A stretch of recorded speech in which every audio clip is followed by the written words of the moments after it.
leen fàtte abonné ci seen chaîne Mak TV te activer cloche de notification boobee ngeen seen ci seen écran.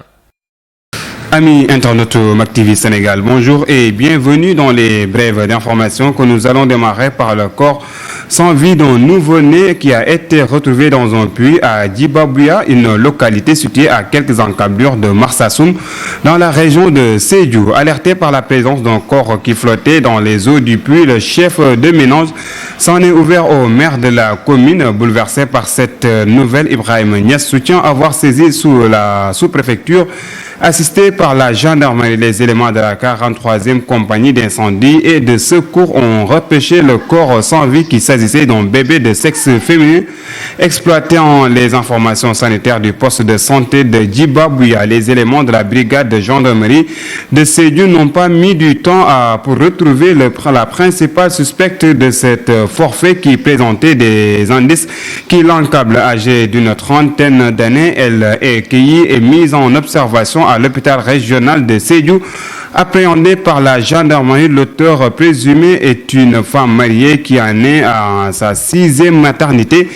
Et d'après certains commentaires, la jeune femme originaire de Yassine Medina vivait une relation difficile avec son époux qui aurait refusé la paternité de l'enfant issu de cette grossesse.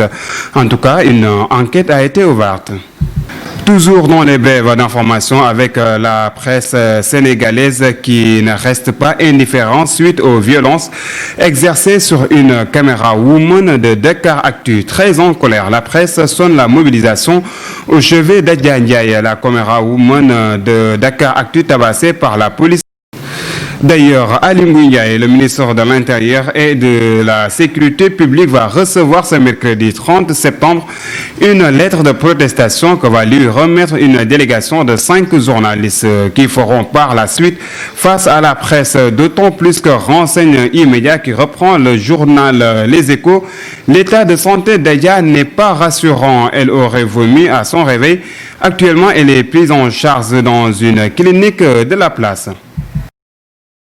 Encore du chanvre indien, quelques jours seulement après une saisie record de 2,282 tonnes de chanvre indien à Koungheul, les soldats de l'économie ont mis la main sur 120 kg.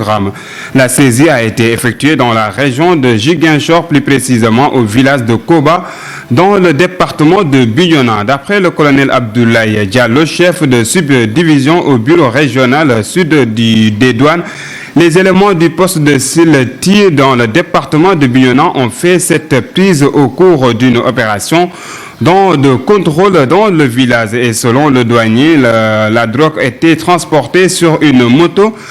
Mais dès qu'il a vu les éléments, le trafiquant qui conduisait l'engin a pris la fuite, laissant tomber ses 4 sacs pour se fondre dans la nature. C'est ainsi que les soldats de l'économie ont pris les 4 colis. Et nous parlons de toute autre chose. Il s'agit d'une bagarre entre 2 filles mineures âgées de 13 ans pour un homme de 15 ans qui a viré au drame. Car selon l'observateur, elles se battaient pour une lettre que leur amant avait écrite à l'une d'elles, Kabari, puisque c'est elle qu'il s'agit. Informée de la massive, M. Sidibé, se sentant humiliée, se rend chez sa rivale. Elle s'est alors attaquée à Kabari en lui assénant un coup de couteau au cou et à l'épaule droite. Elles ont été tous les deux référées au parquet pour coups et blessures réciproques. Les faits se sont produits au quartier Saragilil de Tambacounda. Le président de la République va retirer les cars rapides de la circulation. En effet, Macky Sall a déclaré hier lors du conseil présidentiel sur la relance de l'économie à Diamniadio qu'un véhicule qui a plus de 40 ans ne doit plus transporter des personnes. Et selon il a affirmé qu'il va moderniser les transports en commun et cela se passe selon Macky Sall par le retrait des cars rapides. Le président de la République a par ailleurs annoncé à cette occasion l'exonération des taxes fiscales pour l'année 2020 et 2021 pour les entreprises de presse et le secteur du tourisme dans le cadre de la résilience. Et nous terminons avec la situation du Covid-19 ici au Sénégal. Sur 1266 tests réalisés, 37 sont revenus positifs au coronavirus, soit un taux de positivité de 2,92%. Il s'agit de 15 cas contacts suivis et 22 issus de la transmission communautaire. Cependant, 102 patients ont été testés négatifs et déclarés guéris. 5 cas graves sont pris en charge actuellement dans les services de réanimation. Un nouveau décès lié à la COVID-19 a été enregistré dans la journée d'hier.